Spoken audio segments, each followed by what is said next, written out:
Today, Noble Collection brings to us Madam Pomfrey's wand. We all know who Madam Pomfrey was, right? The healer, the person that said, if you don't get out of here, how do you expect me to tend to my patients? She would even try to kick Dumbledore out. That's how bold and how serious Madam Pomfrey was about her healing. Now, let's get this thing open right now. Revelio!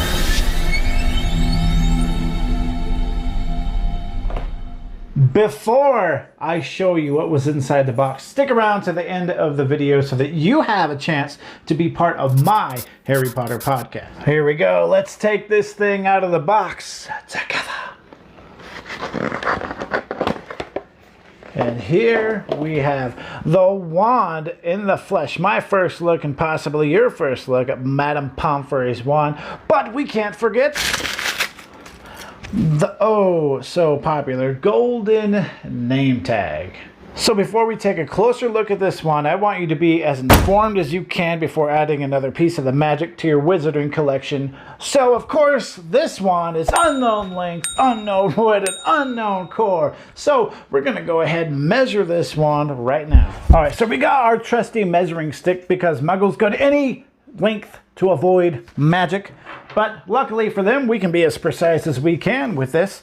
So we're going to take our wand, we're going to slam it down on the table nice and carefully.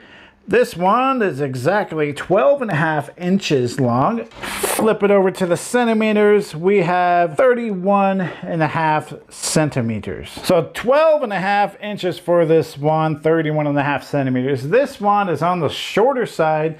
This wand is on the lighter side. And this wand is very, very skinny.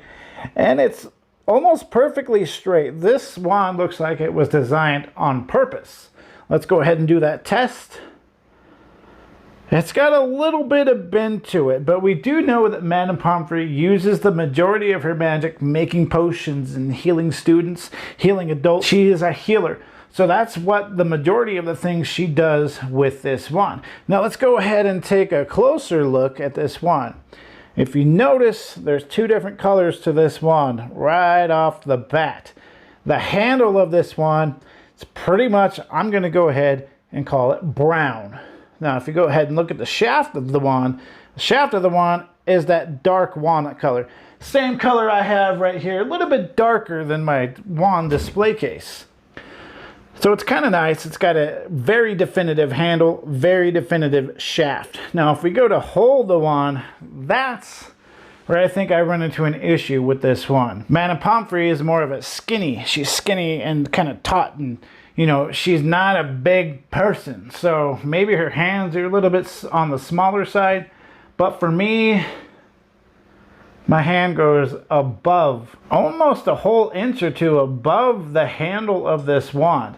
So if you're looking for a wand that's going to have the perfect handle for your grip, I would say steer away from this one. But don't let that deter you from adding this wand, Madam Pomfrey's wand, to your collection. Because this is an amazing wand. Although it might have a shorter handle, you can play around with it, hold it a little bit different. Maybe put your pinky down below the handle of the wand and be able to hold it like this. But then, you know, it kind of fits loosely in your hand and you might drop it. As we get down to the timestamp, we have 2020 right there.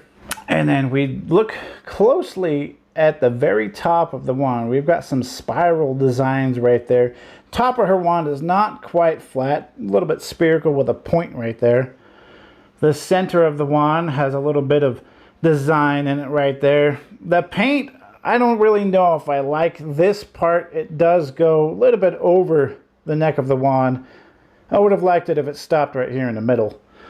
But this wand is really nice. It's really skinny. It's really narrow. It's straight. And it's on the shorter side, so it might be a little bit easier to keep this on your person. So I would say this is a great wand to add to your collection. And you guys, if you're into Harry Potter podcasts, if you're a big Harry Potter fan, I do have my very own Harry Potter podcast, and I need guests, and I need them now. So if you want to be a part of my Harry Potter podcast, click the link down below, check out the podcast, send me an email, let me know if you want to be part of this Harry Potter podcast, and we will get together and we will figure out all the details, and you'll be that much more involved in keeping the magic alive. Thank you for watching my video till the end and learning a little bit more about another piece of the wizarding community. To keep the magical community alive, please like, share, and subscribe so we can spread the magic as far and wide as possible. And remember, do what is right, not what is easy. Not